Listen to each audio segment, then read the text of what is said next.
Welcome to the Through Our Eyes podcast, where we discuss the topics that people don't like to discuss, really, and share marginalised creators' stories. We are recording this, so the alerts are going on silent. I'm prepared. I know what I'm doing. I'm just mimicking faces, don't you worry. And we will be taking questions at the end, but there is a channel points redeemable if you wish to submit a question for SugarPixie to answer. But yes, would you like to introduce yourself, Artemis, and the concept of Through Our Eyes to the audience? Well, I suppose I can. Hello, everyone. I'm Artemis, the co-host of the Through Our Eyes podcast and the lead host of the Through Our Eyes streams, which were created at the beginning of this year to bring attention to marginalised communities and creators and to sort of address those awkward topics you don't normally discuss and to answer those questions that marginalised creators don't normally get asked because it could be rude or a little bit of a touchy subject. So we essentially created this to do away with those barriers and make sure that everybody is comfortable enough to answer those questions so we don't have to just keep wondering anymore. We had the last big Through Our Eyes stream last week on Saturday, which was our BIPOC special, so Black, Indigenous and People of Colour special, which was absolutely incredible. Between us, we raised over $2,000 for Hate is a Virus, which is going to go towards helping a lot of people who have been impacted by, well, racism and COVID-19. And the next one is coming up in 2 months' time, which will be a health special.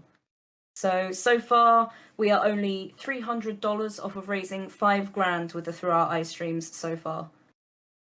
And in less than 6 months. So that's pretty damn cool. I mean, that in itself just shows that it's worth doing and it's making a goddamn difference. So with the podcast, we decided that we were going to narrow in on individual creators' stories to give them a bit more time to talk about their individual scenarios and situations and experiences, because we found that during the big events, there's not enough time to highlight every single person and their individual situation, which obviously has its pluses and minuses. Having a conversation with a group has its benefits, while having a conversation with one particular person to highlight one story is a different situation. So we started the podcast. So today we have SugarPixie. Would you like to introduce yourself and your shenanigans, your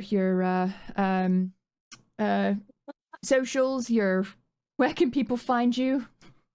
Yeah, sure thing. So I'm SugarPixie. I go by she, her, and I live in Belgium with my husband and our two cats. I'm a small variety streamer on Twitch, where I play all sorts of games. I try to stream 3 to 4 times a week, but that doesn't happen very often lately because fatigue. We'll get to that later. The reason for that is that I have an inflammatory bowel disease, or IBD for short, which is why I wanted to be on the podcast today. So thank you for having me. It's a very important topic to me. Besides that, I've also been dipping in and out of therapy the past couple of years due to social anxiety, depression, fear of being disliked, that sort of jam. I really enjoy streaming because I love playing games, have since I was a little kid, but also because it helps me accept myself for who I am. Like, one of my biggest issues is fear of being disliked by other people for whatever reason my brain makes up in my head. And streaming helps with that because it forces me to just put myself out there and be like, hey, this is me, this is what I'm doing, deal with it, which is hard, but it's getting better and I enjoy it. And other than that, I play the accordion, although very poorly. I love baking And in non-COVID times, I dance in a choreo group every week that we perform with as well at various shows and stuff. So that's it in a nutshell. Can we just go back to the part where you called yourself a small streamer and nipped that in the fucking bud? You are not. Oh no! You, Oh no! Drax off.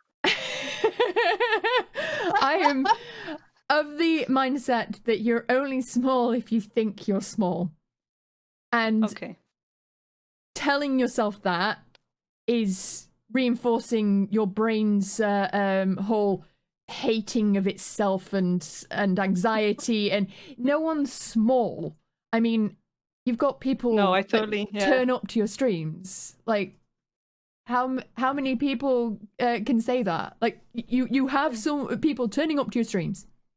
Doesn't matter what the fucking number is. Just because Twitch tells you that that's how to be successful does not mean that you are any less valid as a streamer. You are a streamer. End of story. No, you're right. You're right. Yeah. No, it's true. It's just part of my whole. I'm scared. It gets know. out there. I've been there. I will counter though. I am a small streamer because I'm literally just 5 foot tall. Okay, I can't argue with with your physical 3 height. foot off the ground. So You win this. sorted. If you wish to refer to yourself as a small streamer because you're literally of below average stature, then that's your choice. I've been described as fun size before, which was slightly insulting, but you know. Could be worse. Could be pocket sized. I've heard that one before.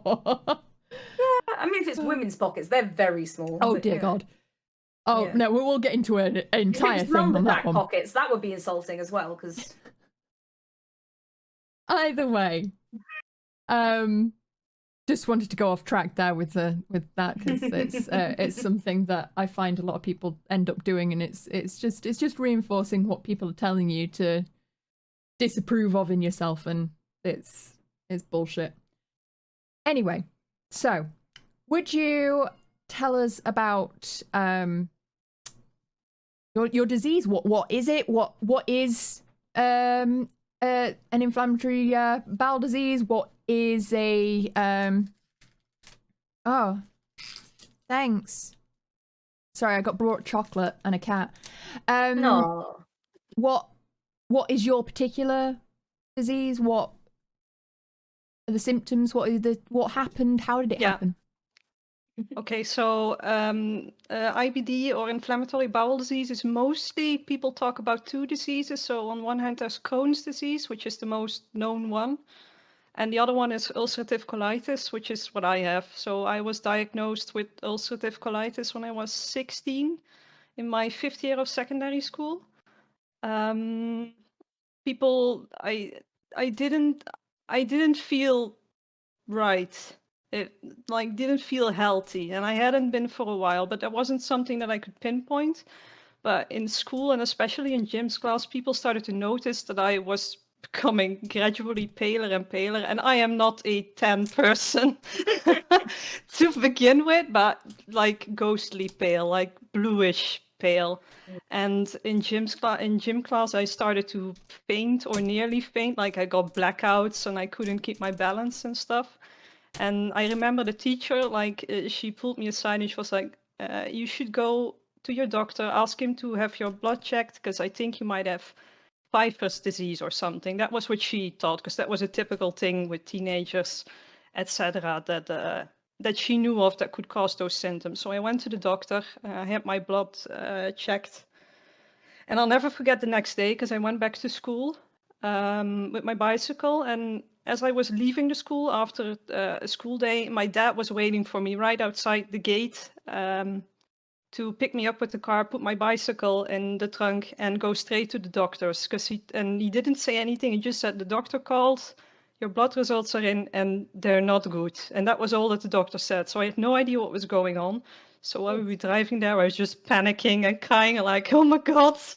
Well, You don't know what to expect. Like, what's going on here? What is this? So we got to the doctors, and he was like, well, Normally, your value for like your red blood count is supposed to be 12 and a half minimum, and yours is at 6. So he's like, something's not right here. So he started asking me questions like, have you noticed that you're like losing blood when you go to the bathroom or to the toilet, etc. And I did notice in the weeks before it was like my my menstruation didn't stop, like that I was still seeing blood loss. And he was like, I'm pretty sure that that's not like menstruation anymore, but something else. So I started asking more and more questions. I got sent to the hospital. And the gastroenterologist there told me, like, you're 16 years old. I think it's Crohn's disease based on your symptoms, but we're going to have to do a colonoscopy to be absolutely sure. So that was a massive shock for me.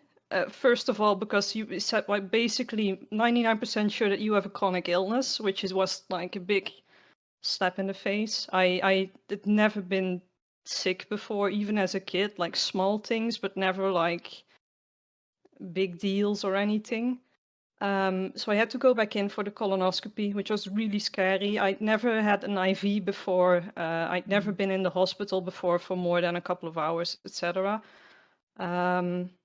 They put me to sleep. They did the colonoscopy, and then afterwards, I remember the doctor coming into the room, and he was like, "It's not Crohn's disease. It's blah, blah, blah, blah, blah." And he was off again because he had to talk to someone else.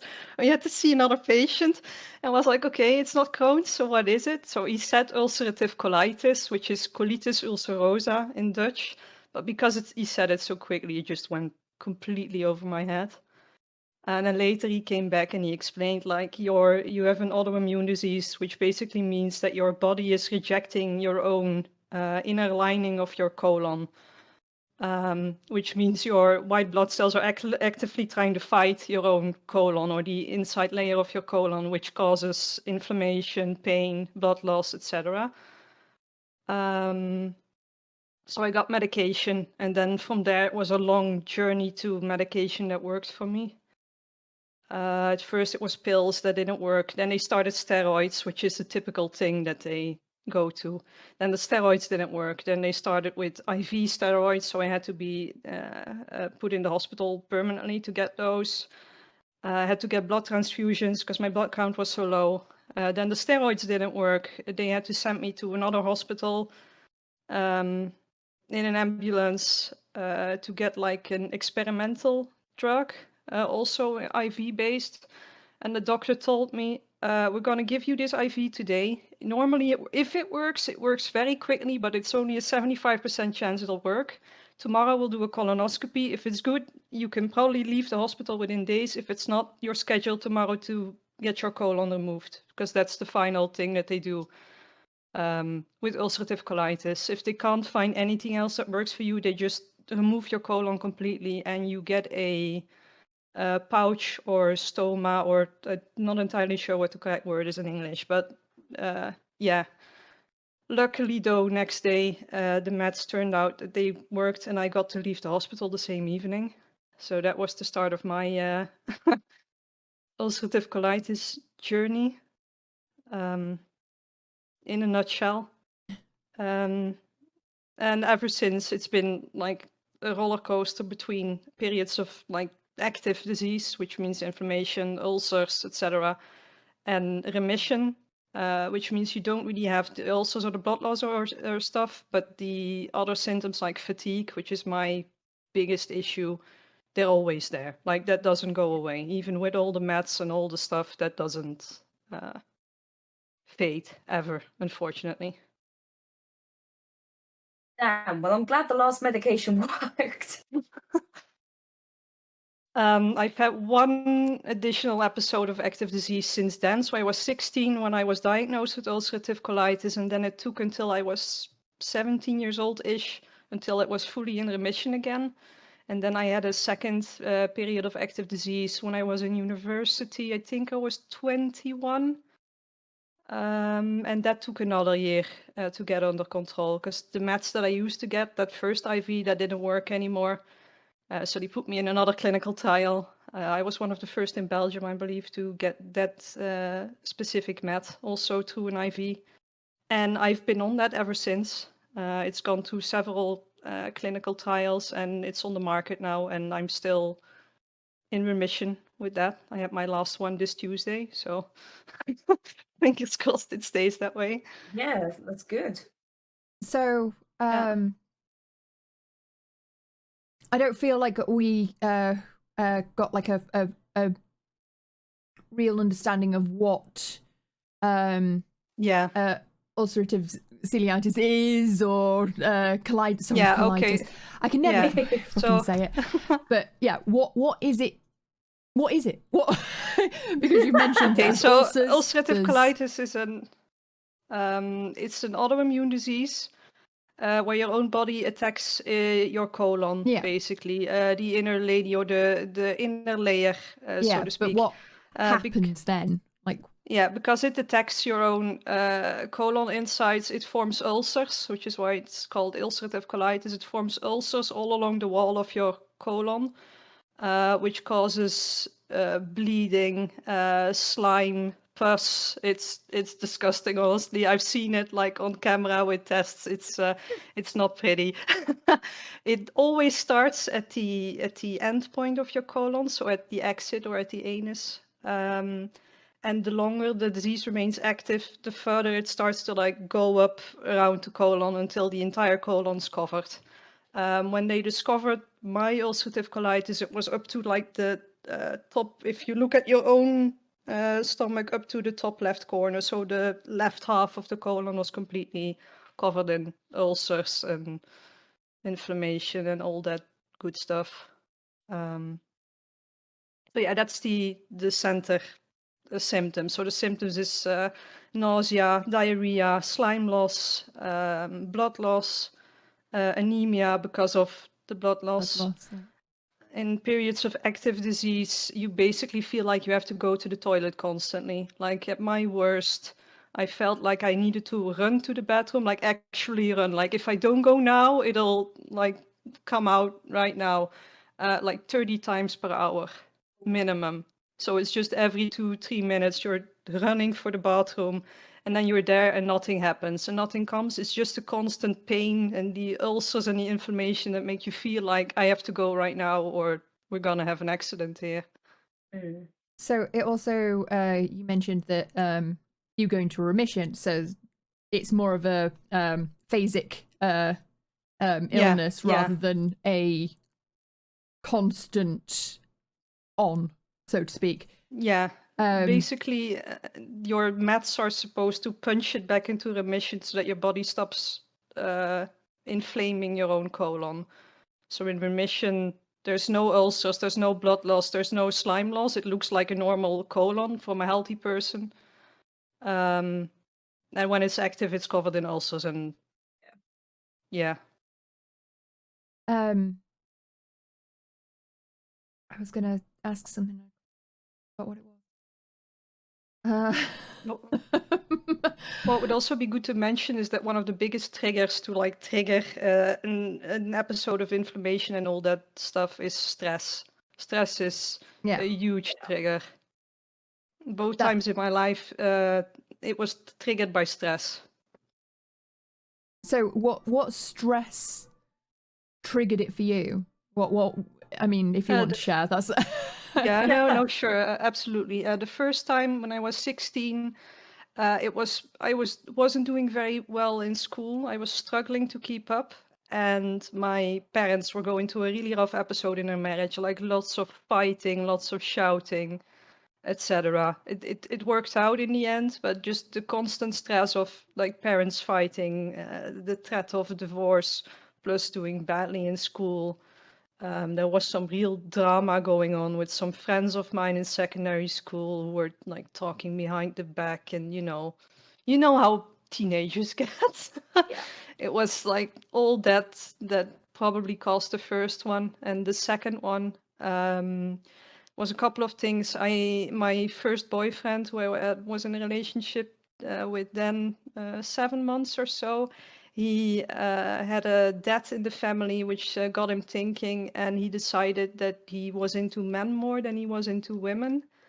So he ended the relationship. That was my first relationship end, so that was really tough for me. And then additionally, which was the main trigger was that the building where I had my dorm room, there was a fire and everything was just gone. And those Bloody two, hell. that was the second trigger. Mhm. Yeah, mean- so both like serious stress Yeah, events. no, like those are Yeah. seriously stressful situations. But the reason I asked is because I wanted to highlight that it's not necessarily like a life-death situation stress trigger. It's average No. events in your life that Yeah. one person may be okay, the other person may get extremely stressed in those situations. I mean, if you've had a fire, then that tends to stress most people out. But it's not these out of the world situations of being attacked by a lion or something, or that can It's bring about mostly these just things. normal And things in life that keep stacking up. Yeah. Quick question though. Sorry, Drac, to Oh, go interrupt, for but just to. Do you need to be predisposed to having it? As in, is it a genetic condition? That's what I was about to ask. Because I just wanted to ask. I don't want somebody in university to hear this and be like, "Oh God, I'm so behind," and then think they're suddenly going to end up covered in ulcers. This is what I was about to ask. Is like, Yeah. is there a genetic component to it? Yeah, exactly. Just so we don't panic anybody unnecessarily. So they don't know for sure exactly what causes it, but there is a suspicion that genetics are involved, as well as food or dietary things. They think this because it's only people well, mostly people in like the rich Western countries that get it, ulcerative colitis. So they think there's like a dietary element. There's also genetics involved, all sorts of things, basically, that trigger it. But yeah, I don't think that anyone that gets stress can suddenly end up with a colon covered in ulcers. I mean, I hope not. the point is that there are a lot of factors that play into these things. It's Yeah. not a if you get stressed you'll get ill. No, it's just because it's a lot of combination of illness are various triggered by things. stress doesn't necessarily mean that all stress triggers illness. No. There are a lot That of being factors. said, though, yeah, if you do get massively stressed and then you end up going, there's blood where I don't expect blood, or I shouldn't be fainting like this, then yeah, maybe do talk to a doctor, because that won't, well, it's very unlikely just to be you're very stressed. And if you are stressed to that degree, then yeah, so make sure you talk to somebody, and bless you. It mainly highlights the importance of trying to understand your stress levels and how to act proactively before you get to a point where that illness may come about. Recognizing that stress is one of these things that triggers quite a lot of illnesses is well, it's really important. It's a lesson that I mean I didn't learn it, and that's how I made myself ill as well. It's one of those things. It is a big factor, but there are a lot of factors that play into it. Okay, so we went over that. What's something that you wish people knew about IBD? Oh, many things.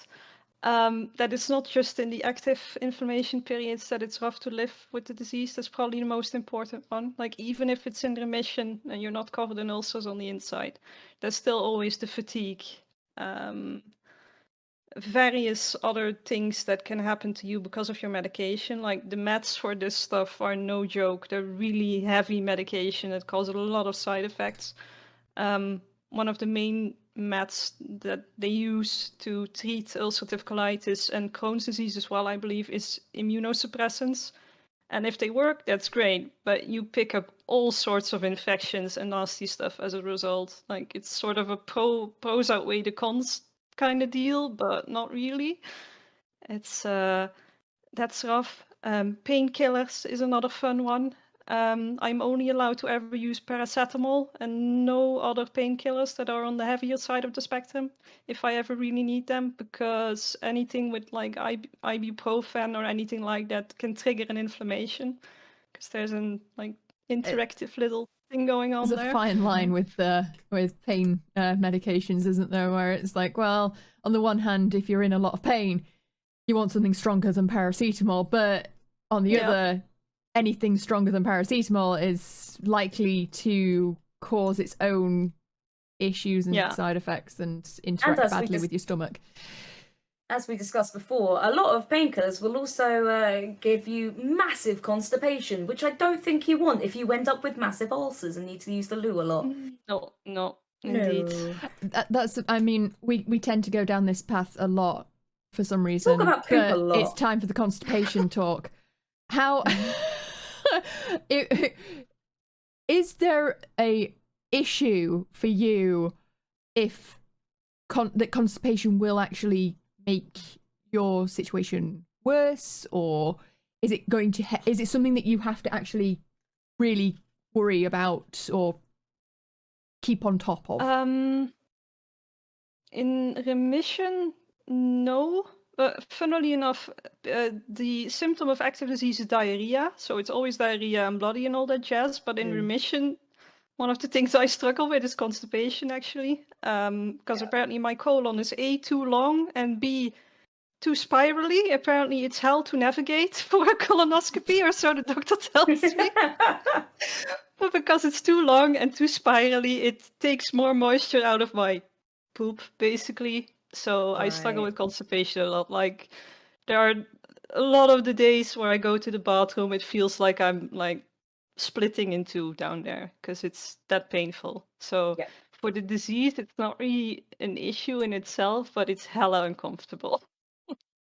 I was just wondering if, like, due to the effects of your disease, despite the fact that in remission you don't have the ulcers, whether from like long-term effects of ulcers, weakening of the lining, or even just scarring, or any of these things, scarring is could a thing. Potentially make things like constipation much worse for you, or be something that's I have a genuine concern. Some scarring at the very end of my colon. Apparently I have a little scarring because that's where my inflammation was the most severe.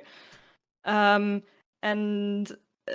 there's like, I don't know what they call them in English officially.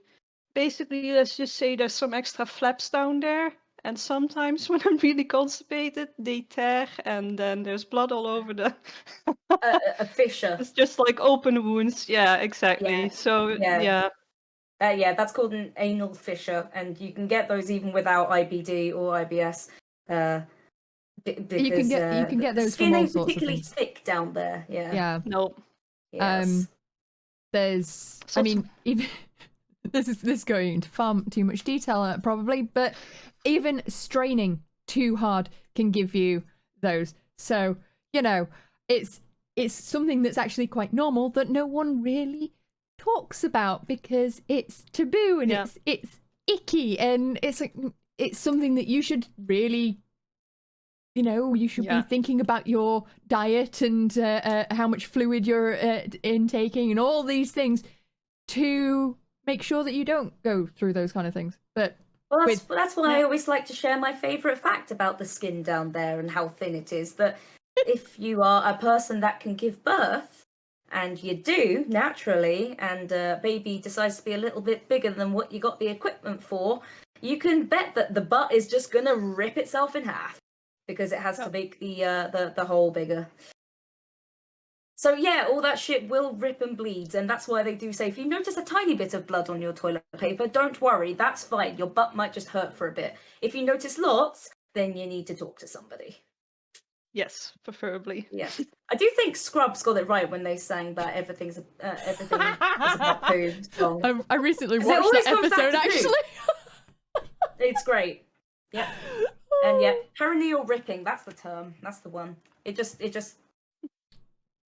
Anyway, and then they have to sew it back together. My mum loves to tell me that story about me being born because I was evil. Apparently, I did this with my nails. So many internal stitches. Apparently.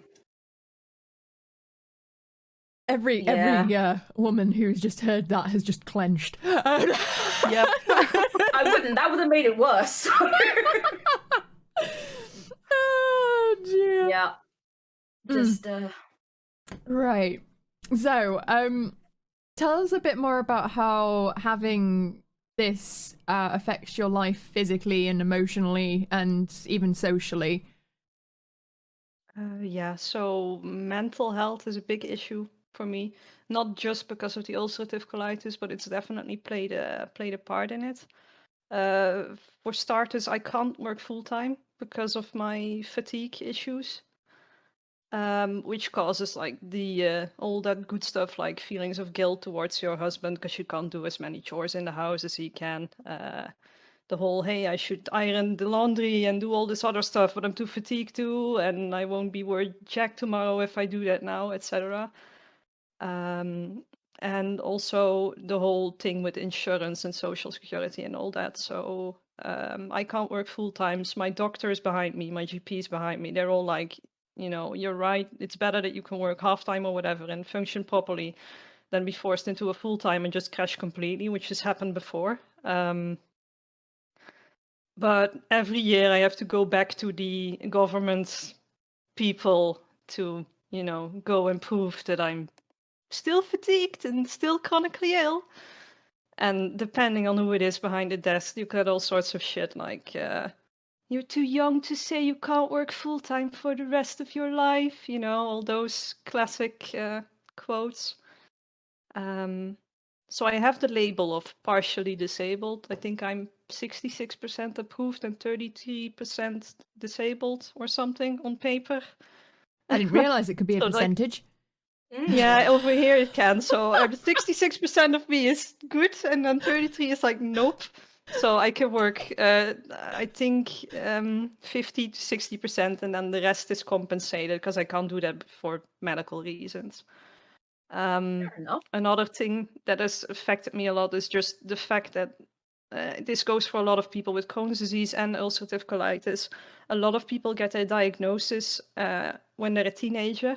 I got mine when I was 16, and that just had a massive impact on me as a person because, when you're 16, everyone's discovering what they want to do in life, what they want to go study, what their sexuality is. They're getting their first relationship, they're experimenting, they're partying, all that stuff. And all I was thinking of is passing my school year and getting better or getting well again. That was all I could like think about at that time. And I feel like in some ways I'm still playing catch up now. I'm 31 years old now, and I still feel like I'm playing catch up. Like I never really got to go through that phase properly of growing up and discovering who I am and that sort of stuff. That gets me very emotional because it's very hard to talk about, but yeah. I can very much understand that, but you're never too old to experience any.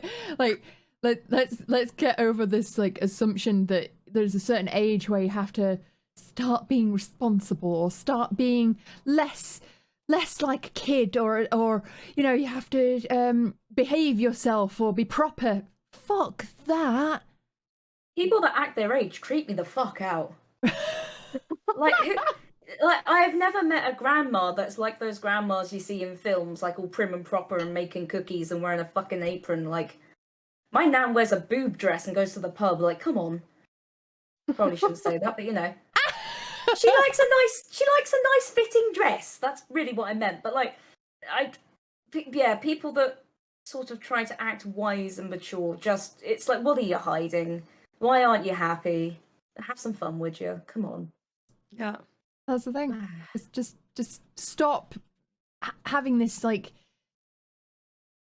assumption that you've got to fulfill all society's images of your sex, your age, your like your job, your health, any of these things. Damn you, capitalism. Just do what makes you happy. Act like that makes you happy, as long as it doesn't hurt anyone else and you're having the best life that you can live. Okay, if you don't want to do those chores, buy a desktop washing machine to do it for you, or dishwasher, sorry, or it's my current obsession that there's now countertop dishwashers that you can fill with water, and they just do the dishes for you instead of spending like 3 days building up to the dishes, and then it just coming back again because you have no energy for doing those things. The dishes are the bane of my life. Right? I hate them. Right? I hate dishes. Dishes Sorry, are we're like... just bitching about random household chores. Sorry, Pixie. No, the point is that no one likes dishes, right? No one likes doing washing up. But in the UK, dishwashers aren't commonplace in most houses. But if you have an illness, a chore like doing the dishes is 10 times worse than it was if you were just healthy person. What? Wait, what? What just happened? That I posted a thing, but I'll send it as a comment. I forgot that it actually, with the dot in it, counts as a link. My bad. I didn't have a way to help you with your with your dishwasher idea. So either way, my point was, if something helps you, don't feel like you're letting the side down by not being able to do it anymore, or that you're somehow not meeting people's expectations of you because you want to concentrate your energies on something much more fulfilling to you than, say, doing a chore or working full time. Yeah. But it does suck to feel like you have missed out on those formative years. Oh yeah. Yeah, I can completely understand that, and yeah, like it's not your fault, but it doesn't mean it doesn't hurt any less. It's okay to be upset about it and angry. Yeah. It's normal. But don't let anyone tell you that you can't do it now. Not that I'm saying like run away from your husband or anything. I'm not. No. I just want to point out. I'm just saying that don't feel limited by that expectation just because you're in your 30s. That you can't go and, I don't know, dye your hair pink, get a tattoo that you'll regret later. No, I'm lucky. I have a very, very good therapist that I've been seeing for a couple of years now. And that's really helped me to move on beyond this social anxiety that I struggle with, which is not just because of the IBD. It was there before. I was bullied pretty heavily in primary school, and that was the biggest trigger for that. But the whole IBD thing didn't help. Did you get bullied because of your diagnosis when you were in school? The worst bullying was in primary school before I had my chronic illness. Yeah. But that was just because I had good grades and because I had freckles and because I was good at school. Basically, those were the three things that they decided were target practice. Yeah. But I did get bullying in secondary school as well from someone who I considered one of my closest friends at the time, actually, like behind my back. Like I got back to school and I could barely like walk. I had to take the elevator to go to classrooms on the first floor just because I was so fatigued because of the anemia and the meds and everything. And they were sending Facebook messages and stuff behind my back years later, that chronic illness bitch and that bowel, that sort of stuff. So that really hurt. Yeah, I can imagine. But also, what? Like, oh. Yeah. I mean, like she has issues itself, and unnecessary in every single way. But I'm just trying to fathom why. Like, I mean, obviously, a lot of bullying is usually, like you said, in primary school, is usually things like your intelligence or the fact that they'll pick one thing physically about you and just go to town on it because they have their own insecurities and issues and they don't know how to deal with that, and that's how they lash out. But to pick on someone because they are suffering a chronic illness that they have no control over and are in constant pain, and that's... In hindsight, she had a lot of issues with attention. Like she always had to be the center of attention. Oh, okay. I was going to say it smacks of jealousy. I think that was the biggest factor there, that like the spotlight wasn't on her anymore, because people were worried about me and asking like, hey, how are you doing and how's your health and stuff. I think that was Okay. the biggest factor there, just the whole Yeah. I'm not the center of attention anymore. Yeah. Kids can be bastards. Yeah, definitely. Oh, But I should mention something good came out of it as well, out of the whole IBD thing. I mentioned this before, that baking is one of my biggest hobbies. Mm. I actually discovered my my love for baking because of my illness, basically. After I got out of the hospital at 16, like I wasn't allowed, I was barely allowed to eat anything, like just low fiber, no spices, no salt, no flavor, basically.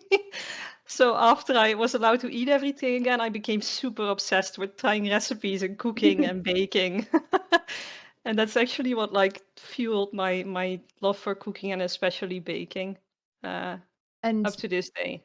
you're not gluten free, or you are? No, no, I don't have any dietary restrictions. It differs from person to person with inflammatory bowel diseases, but I can pretty much eat anything. I don't drink alcohol though. Mm. I never started at first because I wasn't allowed with all my meds. It would be way too heavy on the liver. And after I was allowed again, I just never started. I never bothered. And I don't really want to like poke the dragon now, if you know what I mean. Mm. So you never tried it or anything, but Like 1 or 2 glasses of champagne or something with Christmas, but other than that, I don't really okay. drink And did that drink ever alcohol. have any effect on like irritating? No, no, no. Just wondering, because these are all kind of things that tend to. That was just me being nosy because I'm a geneticist. I the biologist in me was just like, ooh, what was it? But it's good to see that you can still enjoy all types of foods, because often people with Yeah. IBDs don't tend to be able to have like gluten or dairy or various levels of it. So it's good that you are still able to enjoy that, and you've found a love for baking. Yeah, it's a dream of mine to start as self-employed at some point with my own cake company, working from home. Yeah. But I'm looking into it actively at the moment, actually. But it's going to be an experiment to see how I can do, because of the fatigue. I have to see how I can manage a good balance between getting enough rest and having my own company. But Mm. that's for next year, depending on if Oh. I still have a job or not. You could stream cake decorating. Yeah. It'd be so cute. I did that with Christmas. I did cookie decorating stream with royal icing, like all sorts of cookies with, I don't know, polar Yeah. bears with sweaters and that kind of stuff. That sounds adorable. Most people love watching people decorate cakes, and I mean, it's food. What's not to love about it? Like, Especially that fancy Good, I pouring mean- icing with all the different colours. Oh, right? that's just satisfying. Oh, the miracles, yes. Yes, so satisfying. Just don't convince yourself to put it off for, oh well, can I or can't I, or oh well, I'll do it next year, or oh well, I've got other things to do what you want. Yeah. Because I'm it really sounds like actively you looking lit into it up now, yeah. when you talked about it, and then the moment that you went, oh, that crushes my soul a little bit, because I could see the joy in you when you were like, yes, cakes and cooking, and I'd really like to do this, and then that realization that you're limited by things, and we Yeah, no, I want to just have see to the jump. we want to see the joy that you have and embrace that. I got the news last week or so that there's a possibility that I won't have a job anymore next school year. So that's been like the trigger to actively go, okay, fuck it, cake. Yeah, give it a go. I mean, it kind of Oh. sounds like you didn't really want to do it anyway, like work. Nah, this In last that year has sense. been ugh. Not The in work atmosphere, no. It's One of the people in the chat says RGB cakes. I'm just imagining those strip lights. You could actually do an RGB gamer cake by wrapping it around some like fondant icing. Oh my god. oh, that would be cool. And you spin it and it's just like a fucking light show. Do Amazing. it. Do Also, it. Note to self. I think Elgato recently released some like wireless cameras actually for like baking streams and things like that. And you set them up at like 4 different points so that you can snap to each camera wirelessly without all the cables. And they actually started giving them out to baking streamers so they could show like different angles of cooking and stuff like that. Oh, wow. Which was so cool. So you'd have like one facing down into the pans and pots and things like that, and another one into the mixer, and so cool. So very cool. So I had a bunch of audience questions submitted prior to the stream last week. The first one is that you've just shown us that's irrelevant. You don't have any food triggers, right? So you've got no. Not in remission. When you're like in an episode of active disease, there's loads of things you can't eat. Okay. But in remission, it differs from person to person. It's experimentation. Okay, so tell us about when it's active. What do you personally enjoy or experience? Sorry, I don't know where my brain went there. What do you personally experience in that when you're in active disease when it comes to food? You're not allowed to eat anything with fiber or high fiber, so you're allowed to eat vegetables and potatoes and all that, but they all have to be boiled to death, basically, so that there's no... Which is terrible, because it doesn't taste like anything. It's just like leek or beans or whatever that have been boiled until they're grey and completely tasteless. You can't use anything that's spicy, so no spices, no herbs or anything. What else? Only lean meats, nothing with a lot of fat in it, so no bacon or pork or stuff. It's mostly just chicken and turkey and fish, and that's also usually steamed or something and without any spices, so it's like cardboard. It's not very good. You have to watch out with dairy, yeah. Yeah, it sounds like a lot of things that won't remove water from your system. So no salt, no salts, no fibers. Basically nothing that will irritate your intestines. So no spices or anything that would trigger. And nothing with like little seeds or whatever in it, or anything that would trigger even worse inflammation or pain or irritation or whatever. Going to again, I was going to say something and I completely forgot. Sorry, my brain also is just... for colonoscopies as well, you're not allowed to eat any of those things because the seeds and stuff stay in there, and then when they want to pass through with the camera and you get like strawberry seeds or whatever in your in your scalp, it's not very nice.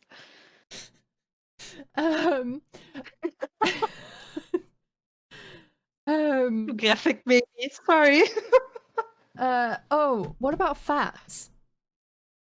So like no you said fats, about you said like bacon and high fat meats, but in general, like oils, cooking oils and butters. No, like cooking oil I think is okay, but only very, very small amounts, like only what's absolutely necessary.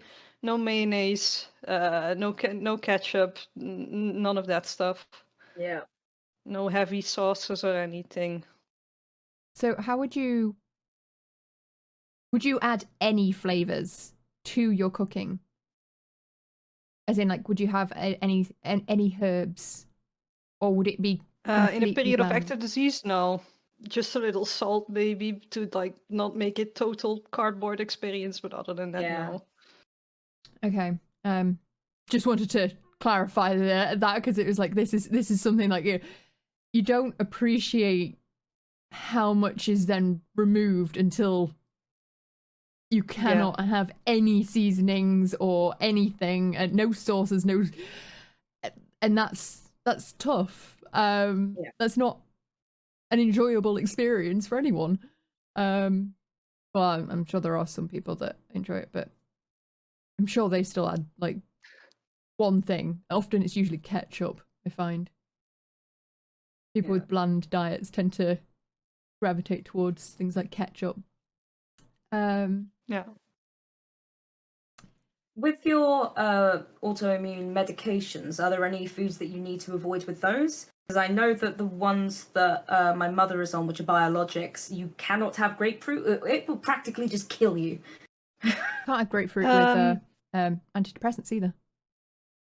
Well, that I didn't know. Good thing I haven't reason. had grapefruit in a while. I think my mom's on really aggressive blood thinners, and she's not allowed to ever eat grapefruit or something either because of like dangerous interaction between the two. In my case, the meds that I'm on now, there's no food things or whatever that are restricted. But meds I've been on in the past, there were like the immunosuppressants that I was talking about earlier. Those are super, super rough on the liver, among other things. So you're not allowed to drink alcohol or anything else that's really hard for the liver to process. Yeah. Because, those are what I'm on every week. So, yeah. Yeah, irritating.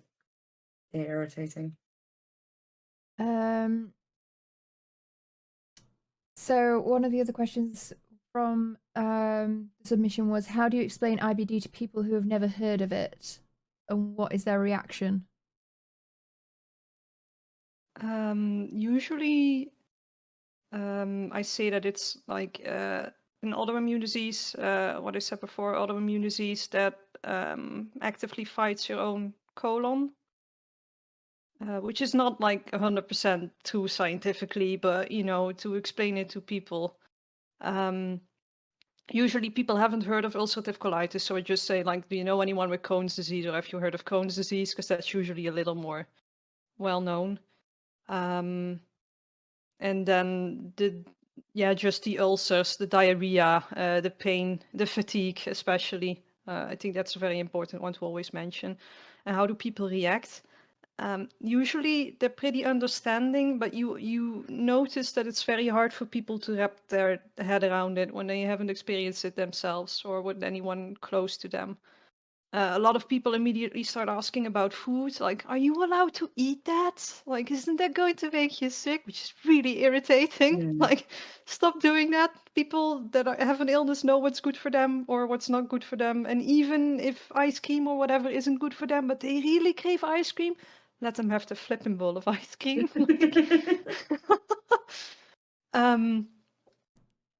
That, and then usually when people ask the difference between Crohn's disease and ulcerative colitis, so ulcerative colitis is just the colon, usually, and Crohn's, to put it poetically, can be from gum to bum, so all the way from the mouth to... That's what it said on the internet. I saw that the other day, from gum to bum. I was like, I need to get that in. That's amazing. That's a good description of it. Scientific, definitely. Very. How do you deal with the embarrassing and awkward aspects of the disease? I talk about them very openly. I joke about it as well. When I had just met my husband, that was one of the things that he told me afterwards that he liked about me, that I was so open and joking about my illness and about my experiences. Like, man, I have stories to tell about like tests and colonoscopies and stuff. Like, it's so slapstick, honestly. And the professors and the doctors, they're all used to it. So like, it's like a comedy. Like, for example, I had a colonoscopy once, well, just the end, an endoscopy. So I didn't need anesthetic or whatever. But then you come in there, you have to take off your pants, yada yada, and then you have to lie down on your side so they can, put the camera in up the butt. And they just start chatting with you about everyday things like the weather and stuff. And meanwhile, so I was lying there and the screen was over there, so I could see like the inside of my colon as he was like going around with the camera. And then as you see like the tube go in with these measurements, like 10 centimeter, 20, 30, he goes, so, how are your studies going? Sorry, it's just this. And you're just there like, hmm. Oh, God. Just, yeah, it's just like someone's just casually rolling up a garden hose or whatever, but you're just, it's just, that sort of stuff is just hilarious. Like my current doctor that I have now, he's like that as well. He's like super chill and hyperactive and has a great sense of humor. So you have those tests, which frankly is quite embarrassing and stuff, but because it's such like fun, all the comedy and the slapstick surrounding it, it's okay. That makes it okay. I find that makes it way easier to deal with the disease and the tests and all that other stuff, to just be very open about it and make jokes. And like if anyone has questions about tests or stuff that they do for, please throw them my way. I really don't care about talking about it. I mean, it's nice to hear that you can have a nice experience with a colonoscopy. It is possible. Oh dear. But I was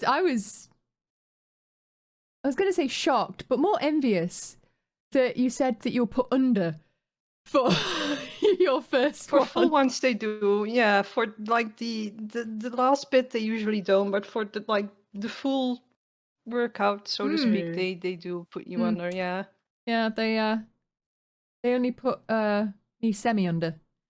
Oh no. For mine, and they were like, oh well, we'll try to put you fully under, when I was in so much agony that I couldn't endure it. And then they realised that actually I have a super liver, and I processed it. You were just metabolizing it. Oh my god! Liver was just like, nope. And it was like, so they still to this day have not made it all the way around. So they've been in one end, but they never got into the middle bit. Oh, I'm sorry to hear. That's terrible. I'm sorry. See, but that's the thing. It's like I quite enjoy being like, you know, it's traumatizing. Oh, you're going for one of those? Well, good luck on you. But it's nice to hear the other side of things, where it's like, no, it's put under. It's fine. It's now we just chat over it, and I feel uncomfortable, and they're laughing, and that sounds, you know, it's good to hear the other side. A doctor that's willing to have a chat with you while something, you know, that could be embarrassing goes on is really helpful. Because, I mean, I remember I had a smear test, but I have tattoos on both of my legs. And so she was just like, oh, these are cool. And I'm just like, okay. Like, oh, this is fun. You're not supposed to look while you're down there. If she doesn't, I'm going to be even more confused. 'Cause she's never going to find what she's after. Like, we're going to end up with an accidental colonoscopy instead. Oh god, you don't want one of those up in your Not with a speculum, no. Jesus.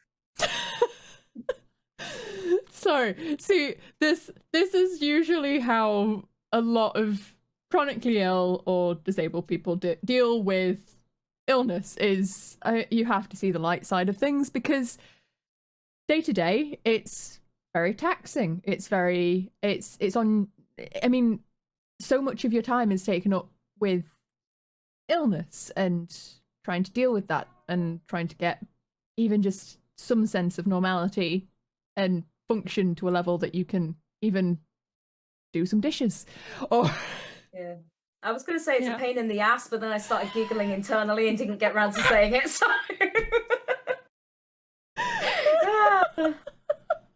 You say that, but I was contemplating opening my introduction with "I'm here to talk shit," but I didn't. Perfect. oh dear. Oh god, I lost where I am. What little things do you do in order to make life easier during a flare-up, period of remission, during treatment, etc.?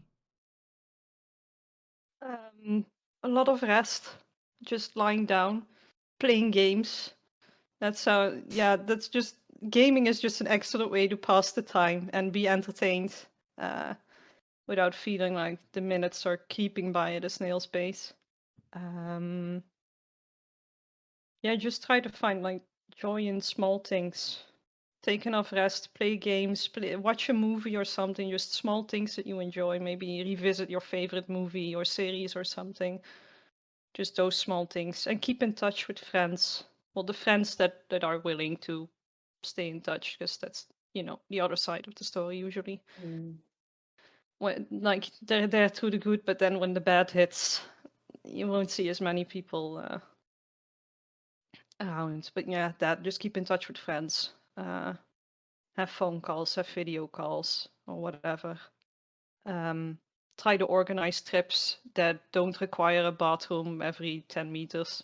Like when you're in an active period of active disease period, you can't go out to go shopping or go to the pub with friends, because there's pretty much not enough bathrooms on the route there and on the route back to make it without an accident. So yeah, just do small things in the comfort of your own home.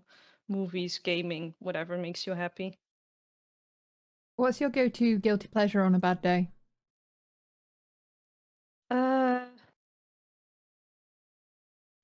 Baking, but not in a period of active disease, of course. But like right now, for example, if I'm having a bad day where I don't feel like doing anything or I'm tired, baking something simple, just like a simple cake that's just like throw stuff together, put in the oven, and it's still delicious. And snuggle up on the couch with the 2 cats and watch a movie or something. Eat way too much candy or ice cream. And yeah, play games again. Like, I just really like playing games. I think we all do. It's a great way to pass the time. Nah, I hate them. Nah, stupid. Oh dear.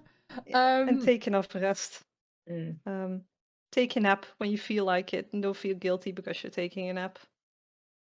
Still haven't got the Which hang is of that easier one. said than done, but Yeah, no, me neither. That one still gets me. So I don't know what it is about it, but yeah, taking naps, despite the fact that you know that you'll feel better afterwards, or that it'll help you get through the rest of your day, or that your body just is telling you what it needs, and it still feels guilty. You still feel guilty about doing it and taking care of yourself. Yeah, I usually succumb to them when my eyes will literally unfocus to the point I cannot keep them open. It's like, okay, could you? Can I manually refocus these? No, all right, time to sleep. I usually get to the point of where everything goes cold. Oof. Like I get blue lips and I get like cold extremities and everything, and I start shivering.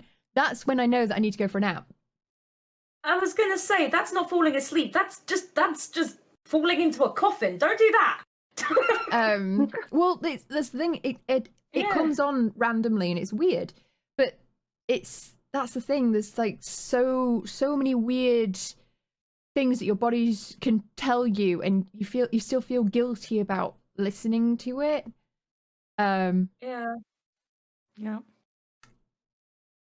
But it's good that you've come to terms with the idea of like allowing yourself these periods where you actually are like, yep, I need a nap. I'll go for a nap, or I'll bake a cake, or it's easy. Like some days it's easier than others. Like my husband is a very, very organized person. Like he's the other side of the spectrum. He doesn't know how to like keep himself busy without it being chores or anything that's useful. Like, which so in like at first that sounds like a blessing, but you know, when you're having a really bad day and he's like vacuuming and cleaning the cat litter boxes, and then he's gonna go cook, and then he's gonna do the dishes, and you're lying there like a zombie. You're like, he's doing all the stuff again, and I'm not doing anything. I'm being useless. It's really hard to stop that train of thought. Yeah, no, I feel that. Yeah. I feel that. But are you going to be renting him out for? You're meant to be getting a dishwasher, not hiring a dishwasher. Oh dear. I'll ask him when he gets home. Stay here. Oh, dear. I don't want to work anymore, but I got you a second job. You're gonna need to get a flight, but it should be fine. But yeah. Do you plan out your day based on how temperamental your gut is? Sometimes, yes. Especially like when the disease is active, or I feel like this is not going to be one of the good days when I get up. Sometimes when I get up, there's immediate painful cramps that I have to like run to the bathroom, and I'm like, oh, my camera. Your camera is migrating. I'm talking about fatigue, and my camera's like, okay, like, yo, I'm out. Time for a nap. I'm done. out. Jeez, okay. Oh, that was It's fun. like, The camera's taking the advice and having a nap. yeah, exactly. But yeah, sometimes in the morning, as soon as I get up and things like switch into gear or something is how I describe it, it's like immediate painful cramps. I have to run to the bathroom. And if it's one of those days, I'm like, okay, I'm just gonna chill, not eat too much, drink a lot of water, and just try to relax. If I really have to go somewhere, I'll make sure I go to the bathroom before I leave at least 3 times. And with fatigue, it's the same thing. Like if there's stuff that needs doing and I really need to leave the house, I plan it out. Like I do one big chore today, or I do one visit to the supermarket today, and then the rest of the day is off limits because I just won't have the spoons. This week especially has been a week like that because I had my meds on Tuesday, the IV, and that's usually like 3 days of zombiness.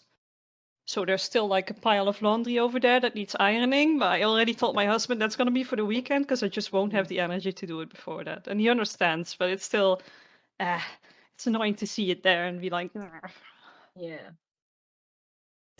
I identify with that very much. So That's why I just don't do any ironing. I just put it in the wardrobe. Oh yeah, what? Who needs to iron that crap? No, my nan irons underpants. It doesn't need to happen. Why? No. I Not don't unless like you're that like underpants. Not unless you're going to put them on immediately afterwards and it's a cold day. Like that could Oh be yeah, I can great. understand that, but just whack them on the Yeah. radiator. Like... Nah, microwave them.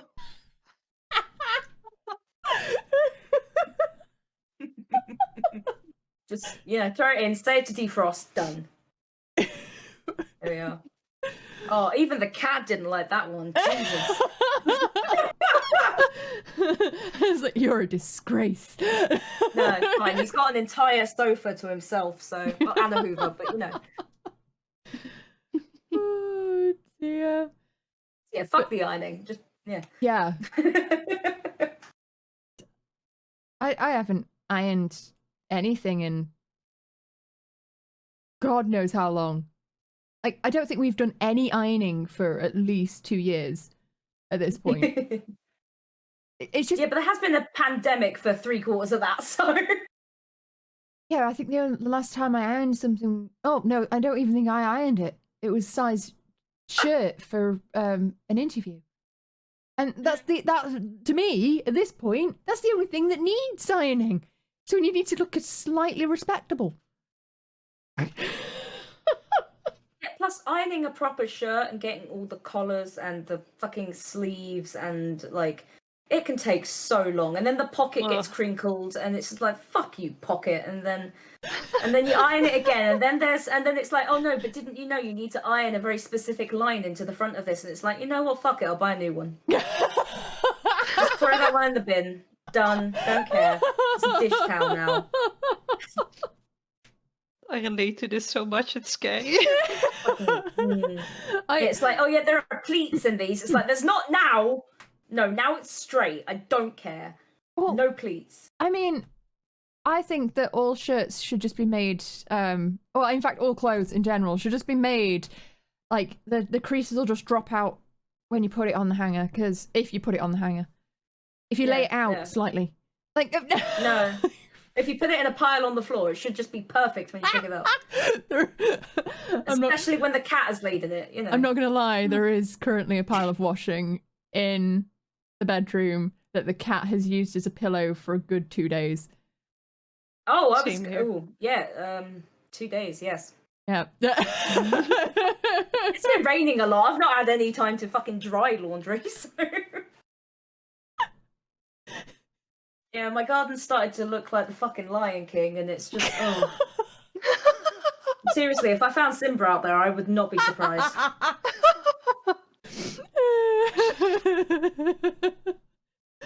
Wake up in the morning. Yeah. It's just like Hakuna Matata about my fucking laundry. I feel like we've got to that point of pandemic zero fucks that it's just now a kind of I'm only dressed because the TOS requires it, you know.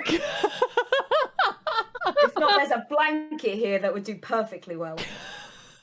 I think we should start a trend. Oh. Yeah, that could work. Ogres, just made out of blankets.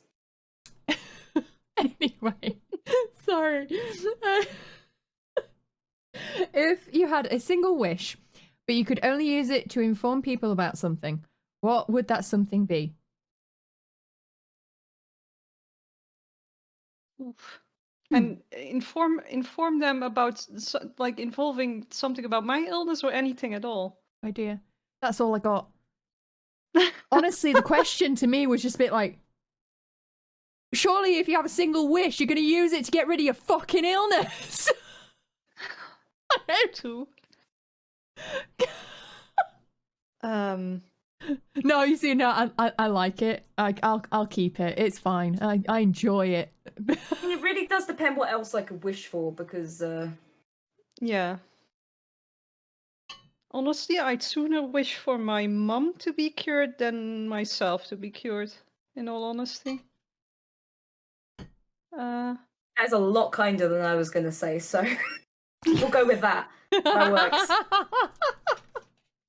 Now, my mum has arthritis and type 1 diabetes since the age of 10 and a couple of other things, and especially diabetes. I have seen some nasty shit since I was born that I wouldn't want to wish on anyone. So honestly, like, in my current state, I'd rather have, like, my mum cured than myself.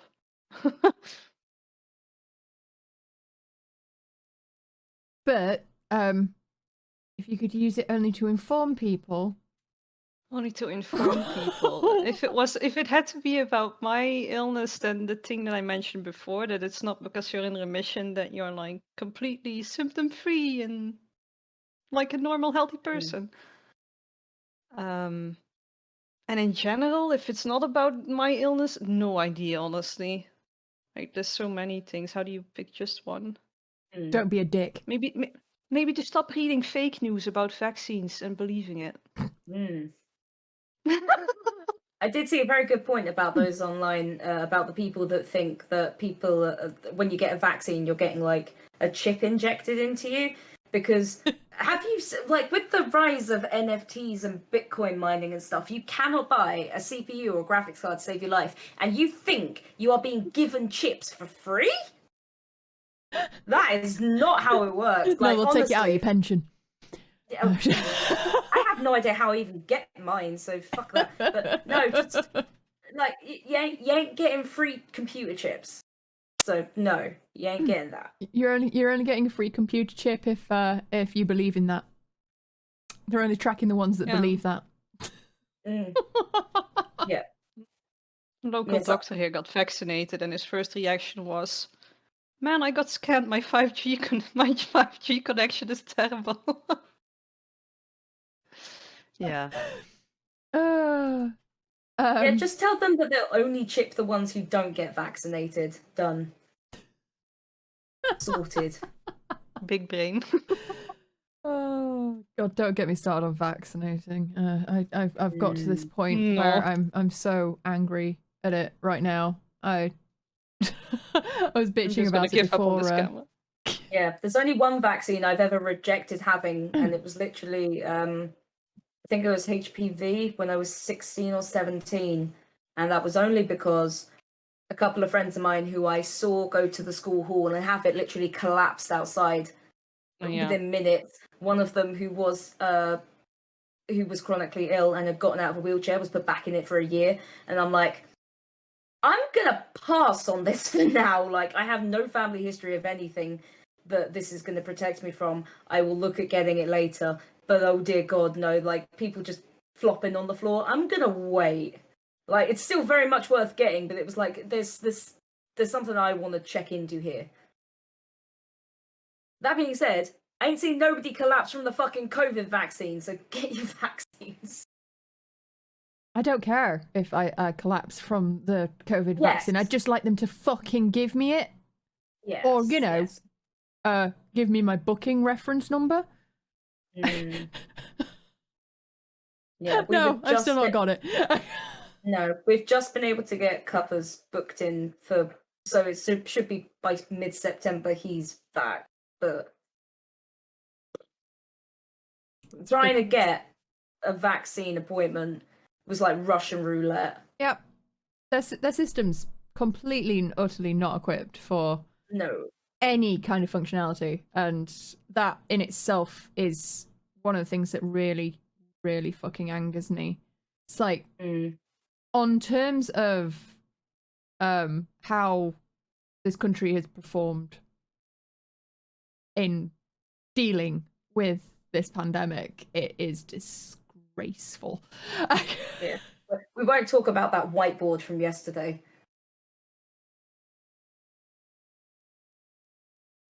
Anyway, so let's not get into how much we want to vent about that kind of stuff, and move on to yes, the Tories are not a marginalised community. Out they go. We shall not discuss them. Have you ever had any accidents that you could tackle with a smile? I don't know who put these questions in, by the way.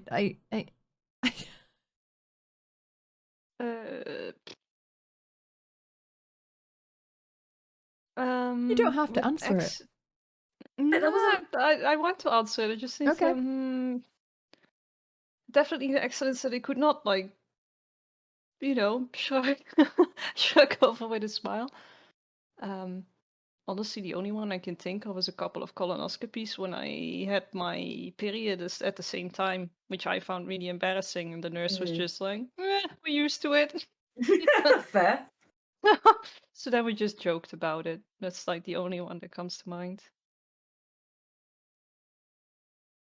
Okay. I mean, I felt it was a really odd question, to be honest, but either way, submitted from the audience today, what recommendations are given for maintaining higher fluid levels in an effort to potentially preclude constipation issues from lack of colonic lubrication? It's a really eloquent way of putting it. Okay, so recommendations that are given to avoid constipation, basically. Yeah, basically. How do you avoid getting constipated? How do you get more fluids in? Eat enough fibers, drink enough water. Combination of the two. People always think that fibers actually constipate you more, but not if you drink enough water, because the fibers attract the fluid, etc. And make you less constipated. And also, apparently, I haven't tested this myself, but like white chocolate is apparently very good for a bit of lubrication. Fair enough. Which way?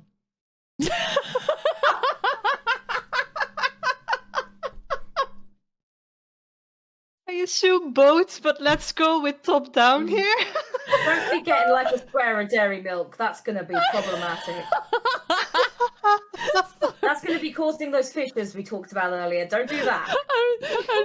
I just knew that if we did not specify some That being said, I did interview in a sex shop once, and you can get white chocolate flavored lubricant. So perhaps there is a market for that.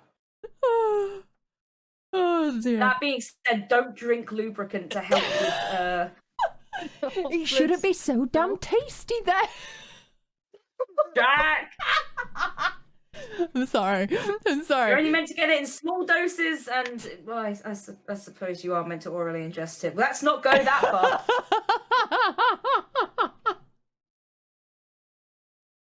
Anyway, what's the point of them being flavored? Sorry. Let's just. Oh god, you can tell what kind of moods we're in today, just because it's just been like tangent. Fuck this shit, tangent. Just got to sit here and deal with this. Oh god. Oh dear. Right. We have another half an hour, and I'm out of questions. So, what would you like to talk about? Is there anything left that you would like to talk about in terms of your illness, or would you like to move on to your mental health stuff? Because I know that you wanted to talk about that a bit. I do have a couple of questions on the back burner as well, in case we want them.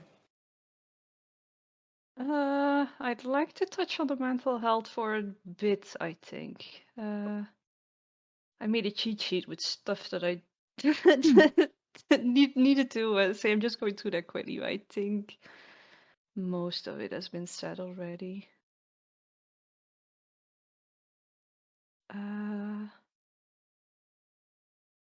No, that's about it. Okay. Artemis, would you like to go over your questions and then we move on to the mental health stuff, or? Yep, sounds good. So the first question was just going to be about menstruation, actually. Does it actually cause any further issue, obviously, with, pressure and things like that? Do you find that it makes any of your symptoms worse? Or does it not interact really at all? I usually get diarrhea around that week and a lot of bloating, just a lot of gas, basically. Like I can my belly can look like a balloon that week. I've had people congratulate me with my pregnancy. Yeah. Which is nice. But yeah, mostly just bloating, lots of gas and diarrhea. That week's usually worse than the other weeks, which is just hormonal, apparently. The doctor tells me. Just all that stuff going on. Yeah, fair enough. And then the other question was just about differences between IBS and IBD. So I need to... Yeah, so you've got irritable bowel syndrome. Yeah. And inflammatory bowel disease, I think Crohn's disease and ulcerative colitis are classified as autoimmune diseases. They don't know exactly what causes it, but there's genetics involved and diet and all sorts of things that are just not completely sure what causes it. And I think irritable bowel syndrome isn't an illness per se, but I think it's the name for a series or a certain... Please, Siri, can we not? Sorry, my phone just went, do you need anything? I think she thought that I said, hey, Siri. Okay, we're putting that away.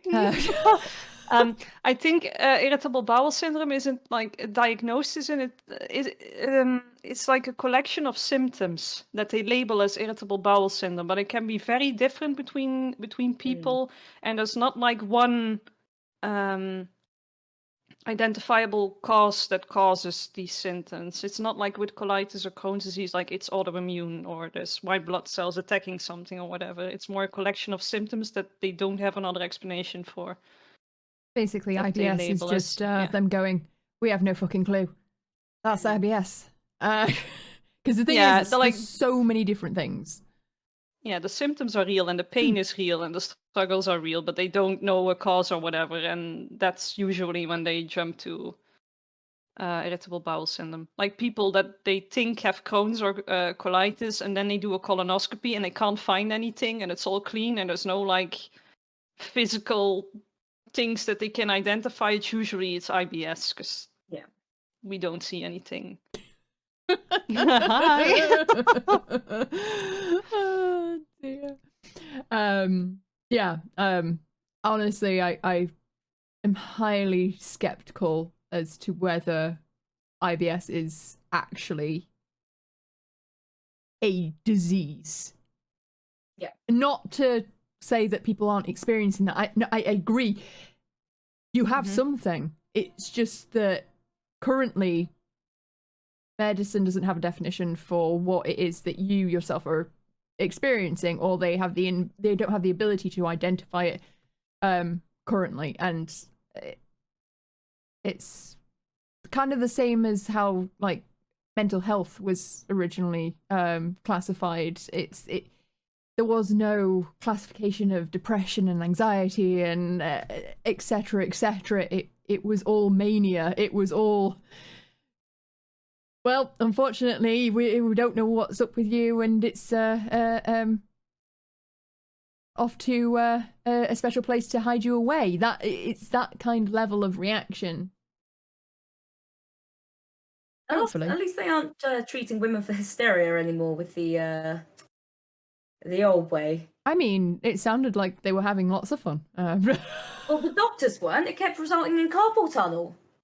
For anyone that doesn't know, mental illness in women, and I mean like specifically cis women, was treated with orgasms, and that's why the vibrator was invented, because the male doctors who had to administer the treatment kept ending up with wrist issues and with arm pain, and so they had to invent a machine to do it for them.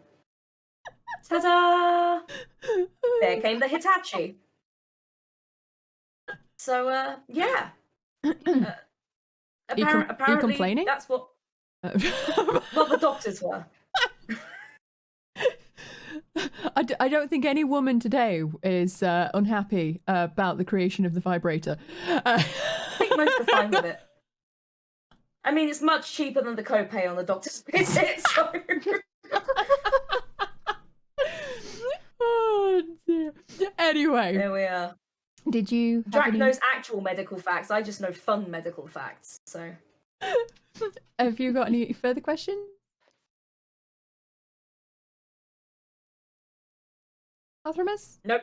No. Sorry, Cool. no, I just read a comment in the chat and my brain went completely out of the fucking window. Yep, the first vibrator was created in Egypt, which was a wooden cylinder filled with bees.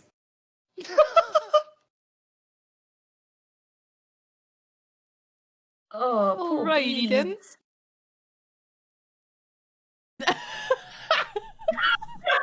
I mean, wasps are angrier. Maybe they were an upgrade.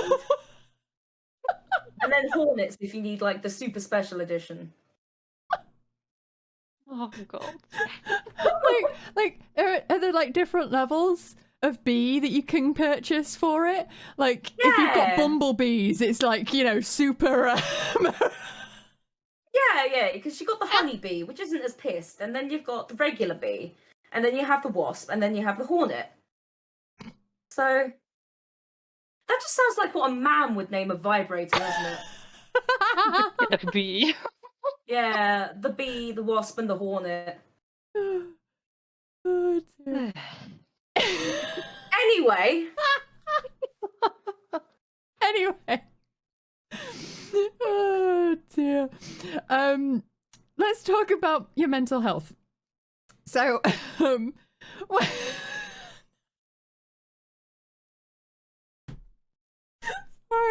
all I can think of is prescribing a vibrator with bees in it. Oh god. Anyway, so you said that your mental health issues originated from being bullied in school. Would you like to enlighten us about a bit more about that and the journey that you experienced with that? Yeah, so the bullying started when I was 7 years old, I think, 7 or 8 years old. I was in my second year of primary school. We had a teacher, it was his first year fresh out of college or out of uni. He had never had a class before, and it was the class with all the bullies and problematic children, and so you can imagine how well that went. Oh, I'm still here. The Okay. window behind me, the sun's coming by, so it's just making loads of white flashing, which is going to be really bad for anyone with ocular issues. So, camera's off for just a it's minute. okay. We've just traded places. Don't worry, guys. It's I'm just trying not to cause anyone a migraine. anyway. Continue. What was I? Yeah. So yeah.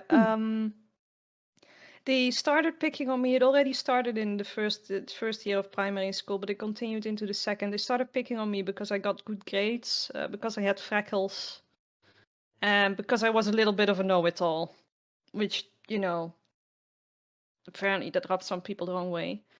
There was one kid, like the notorious bully in our class. He waited after school around the corner every single afternoon to kick me in the shins on both sides before I went home. The fuck? Or on the playground during school breaks, they would all be playing, I don't know, hide and seek or tag or something. And whenever I asked if I could play with them, they always told me no, bitch, or fuck off, bitch, or something. And these were 7 or 8-year-olds, so what the hell? And my parents started noticing that my grades were starting to go downhill because, you know, all that stuff was playing in my mind constantly. And the big breakthrough came when that same bully threw me into the pond across the street from where I lived. There was like a stream there, and he threw me in there. And there were 2 guys on the other side, like 16-year-olds. They saw it happen, so they jumped into the pond to get me out because, you know, there was mud and it wasn't that shallow and stuff. So they dragged me out and they brought me home. So I arrived home completely covered in mud, and then in the evening, that was the big breakthrough. I had already gone in the shower and I was in my bed in my pajamas, and the doorbell rang, and my mom opened the door, and it was the bully that threw me in there with his mom.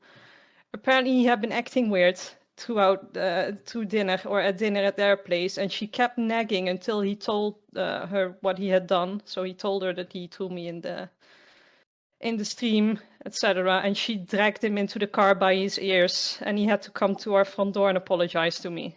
And I still remember like the pajamas I was wearing and everything. And then after that, I think another parent gave my parents the address of a therapist, but for kids specifically.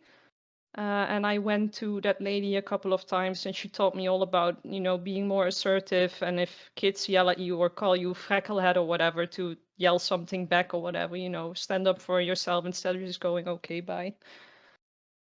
And the bullying stopped in primary school, but ever since, there's always been this little, you know, voice in my head whenever, you know, you walk down the street and there's a group of people standing there chatting and laughing, and this voice in your head's like, they're laughing at you or they're making fun of you.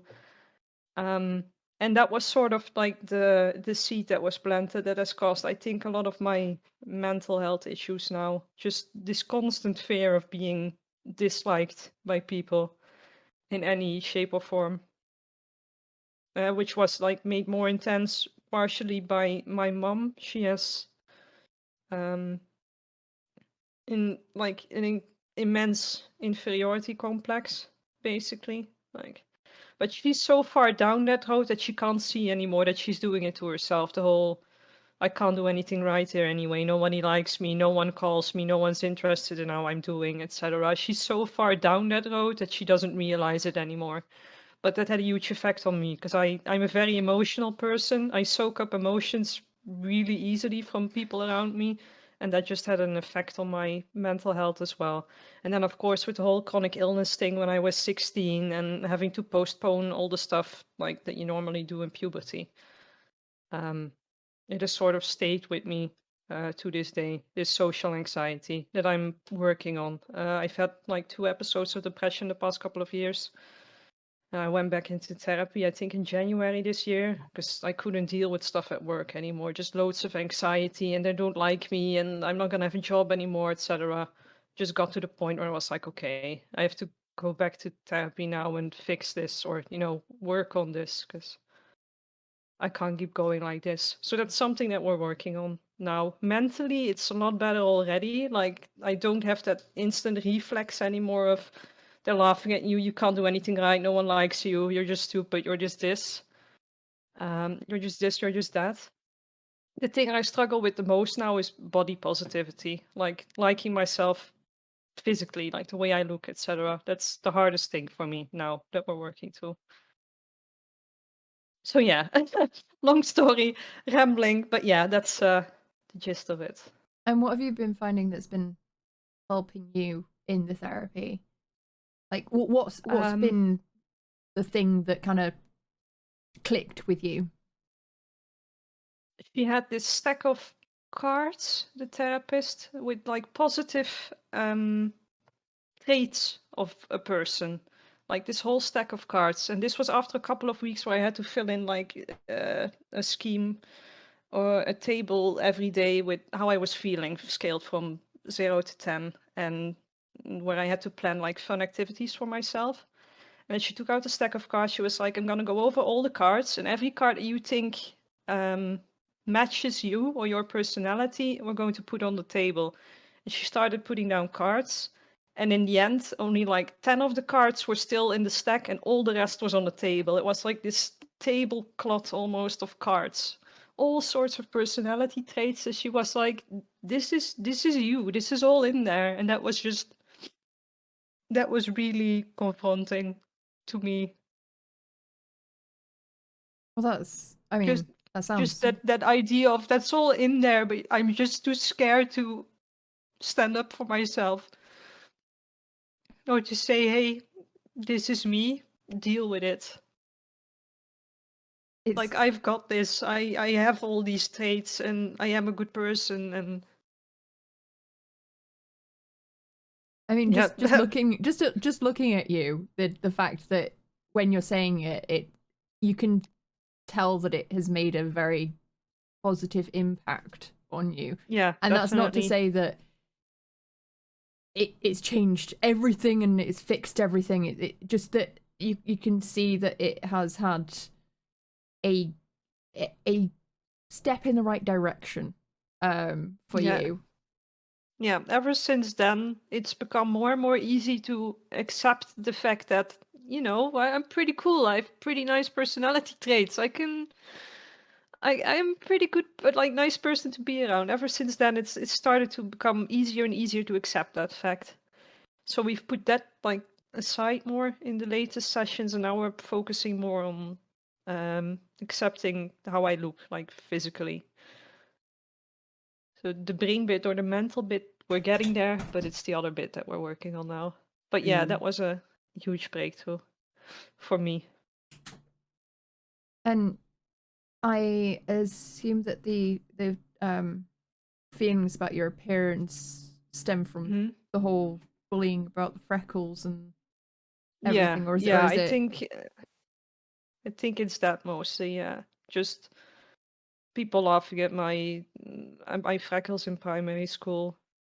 And also, I think just this whole skipping in puberty of, you know, growing up and getting the body of a woman instead of a girl, and, you know, learning to cope with that and exploring your sexuality and all that stuff. I feel like I kind of missed that boat or missed that bus. And that I'm still like playing catch up now, which is fine, you know. There's still plenty of time. But yeah, I feel like it's just that mostly. Like I haven't accepted how I look yet fully, or that I'm not aware of the fact that other people don't see me the way that I see myself, sorta. Like when I arrive at the mirror in the morning, 9 times out of 10 it's like, ugh, why bother, you know? But a lot of people are like, but why? You're nice, you're this, you're Yeah, you just sort of have to accept that, you know, it's pretty okay. And sure, there are some traits or whatever, or things about my body that I don't like, but everyone has those. I think that plays a massive part as well. Just the fact that on Instagram and social media and everywhere, it's always like the perfect body and the, you know, the post pictures and all that. And that's just not a very realistic image that that's being painted of women or the bodies of women or. Yeah, I can definitely identify with all of that. And as you said, the whole looking in the mirror thing in the morning, I try to avoid it as much as possible. Yeah, I only Yeah. have one in my bathroom, and I don't use it unless I have to.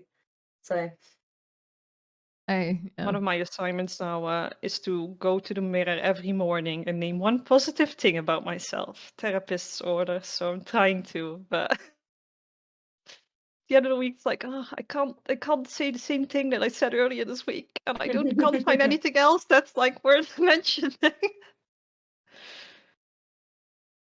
We're learning though. Well, I'm glad that you're on a positive journey with that. Mental health is something that is very, very difficult to get under control for a lot of people, and it sounds like you're on a very good journey for your own development and that. Are you taking medication, or have you been just doing the therapy? I have in the past, like my previous episode of like depression and panic and anxiety, I was on medication, antidepressants.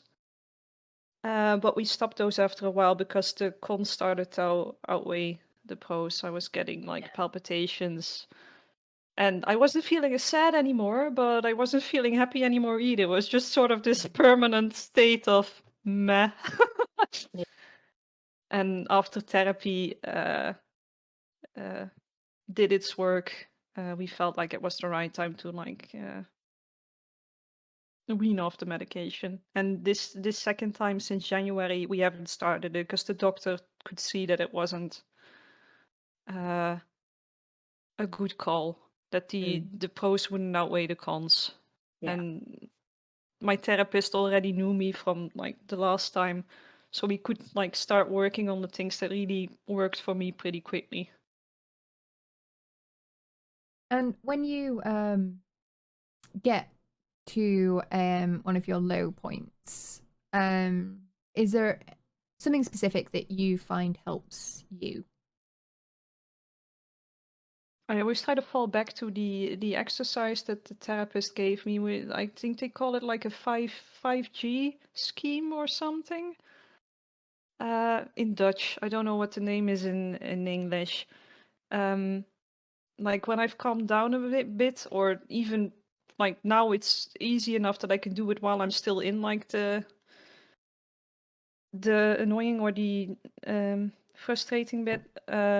You write down, or you just do it mentally, like, okay, so how am I feeling right now? What was the cause to feel like this? What happened? And then what is another way to look at this or something? And then there's one more step. It's basically forcing yourself to constantly do the mental exercise of, hey, I'm feeling like shit right now because this happened. Why do I feel like shit because this happened? And is there another way I could look at this that doesn't like sound like the apocalypse to me personally? And that works. But it really depends on how much energy I have. Like with my illness and stuff, if I am having a really, really bad day, energy-wise, like I'm super fatigued, it is way harder to have the mental fortitude to do that exercise. Like, then it's just easier to go, no, everything sucks, I'm shit, and I'm just gonna lie here and gloat.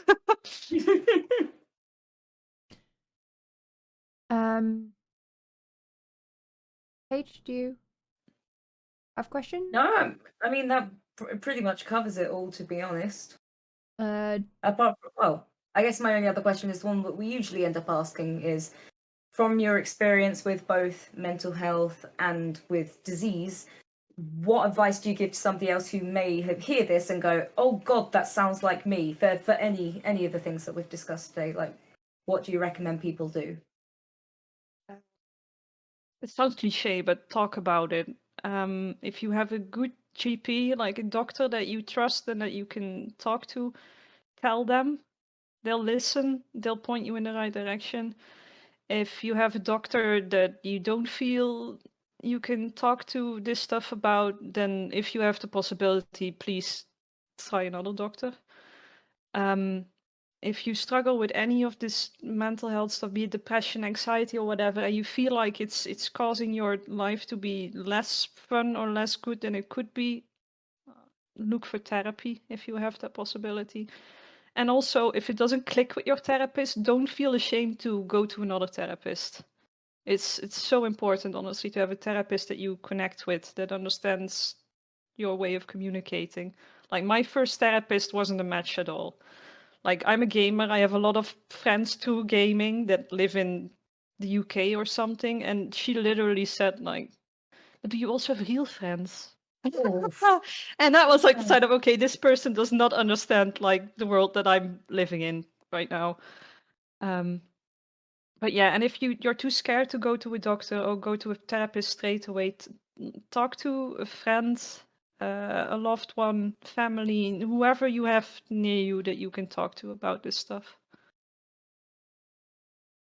Yeah, maybe the cliche answer, but it's a good one that, well, everybody gives, which can only mean it's good advice if every single person has come to it on their own terms.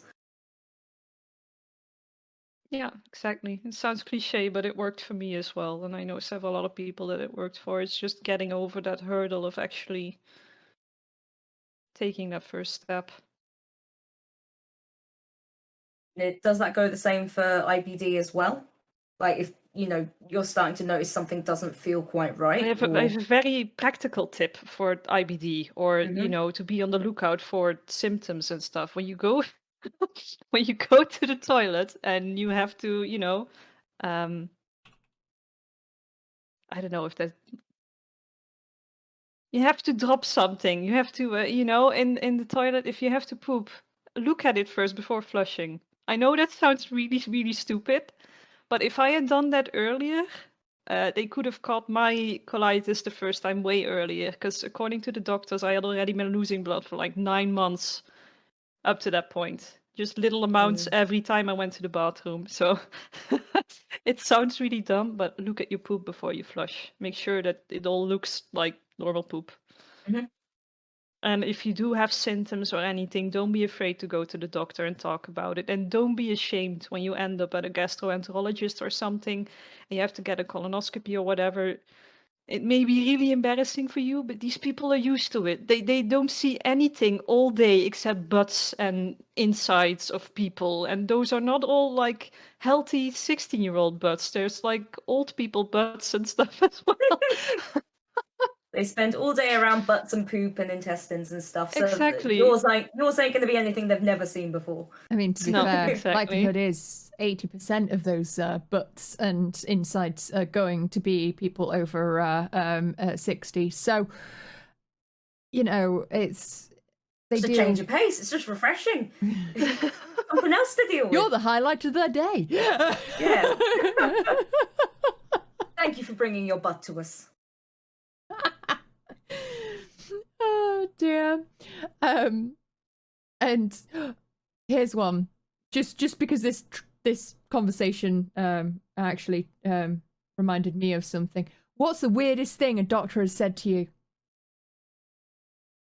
That was after they removed my gallbladder a couple of years ago. I woke up and my husband was with me already, and the doctor came in and he had the gallstone with him. And he went like, yeah, the surgery went smoothly and the gallbladder came out fine. But that usually goes really well with young, good-looking women like yourself. That was really awesome. He almost did the finger guns thing, like. And my husband and I were just like, this surgery usually goes really smoothly with young women like yourself. Nothing like taking out a sexy gallbladder, honestly. Like, what? Yeah. Yeah. The other one is the doctor that thought my brother was my son, which is kind of weird as well. I was 17 then and my brother was 13. Is this your son? No. Yeah, no. When I get people that come to the door, they still ask me if my mum's home. And it's like, no, oh, God. Oh. No, I can give you her address if you want to go check, but no, oh, God. Yeah, I think the weirdest thing a doctor ever said to me was, so I've split my kneecaps open twice down to like the fatty layers essentially, so it looks like bone, and it's like, oh god, that's good. The first time I freaked out a French family so much because there was just pools of blood on the floor, like you know, like horror films, you'll just see pools. Yeah, it was that. It was just that coming out my legs. That was fun. But the second time I did it, so this is going to sound really gross, but I hit a rock coming off my bike. And some of my legs still stayed with the rock. And obviously we didn't take the rock with us. And so it just left a crater in my knee. And the doctor just looked at me and went, I don't know how to fix this. And it was like, oh, okay. So he just ended up cross-stitching it back together just to pull all 4 bits in. He was like, this should work. I'm like, oh, we're just cross-stitching me legs back together. All right. All right, cool. So... yeah, he's like, don't do this again because I don't know what to do. It was like, oh, cool. Yeah, so that's fun. That's good. I keep finding those photos of the wounds on my Google Photos and just be like, oh yeah. Oh yeah. my god. That was a weird day. The weirdest thing that I've ever had said to me by a doctor is you have a very attractive pancreas.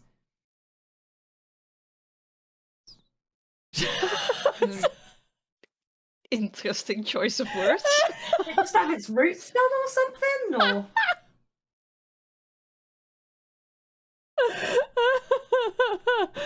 oh dear. yeah, I was gonna say, if that doctor ever invites you to go somewhere with like a bathtub filled with ice, be very careful. Oh god. Have a nice Chianti and some fava beans, like, oh no. Dear. Well, it was a woman. So I mean, we ain't gonna judge. We aren't gonna judge. Anyone can be a cannibal.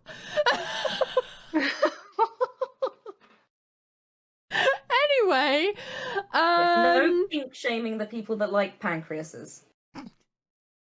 Whatever floats your boat, I guess. Anyway, any last words that aren't about my sexy pancreas? Oh, that one is going to come back to bite you at some point. You know you're going to get a birthday card that's just got a sexy pancreas on it. Yeah. With like fishnet stockings and... I'll know where it's from. Need a new emote. Yeah. Oh dear. So any parting words, statements, thoughts? I don't know. I don't think so. I think it's all been said. Yeah. Okay. Right. Can I get some shout outs in the chat for Artemis and SugarPixie, please? Next podcast will actually be next week. With Papa Bear. And we're talking about sex, so that's going to be fun. Oh, that's going to be a good one. We can bring up that pancreas. So... This was the warm-up. Yeah, we had to talk poops, and now we can actually talk butts. I mean, we could probably actually talk both anyway, because, you know, those things happen. Anyway, revisit the Egyptian bees. Yes, we'll see if we can find a model. Please do. Covered in bees is definitely going to take on a whole new meaning now. I mean, not if your ideas are. That's still... He does talk about seducing beekeepers. Sorry, she does still talk about seducing beekeepers, so... But thank you guys for joining us. Thank you, SugarPixie, for sharing your story with us and chatting shite with us. Quite literally sometimes. Yep. And yes, thank you all for listening in, and I hope you enjoyed yourselves. Next, as I said, Through Our Eyes podcast will be next Thursday. Next general stream will be Sunday. I hope you all have a wonderful rest of your evening or day. I hope you have a good rest of your week, and I hope you have a good weekend. Yes, if you'd like to keep in contact, follow us all on the socials and join the Discords. And we shall see you all soon. Say bye all. Bye. Bye. Bye.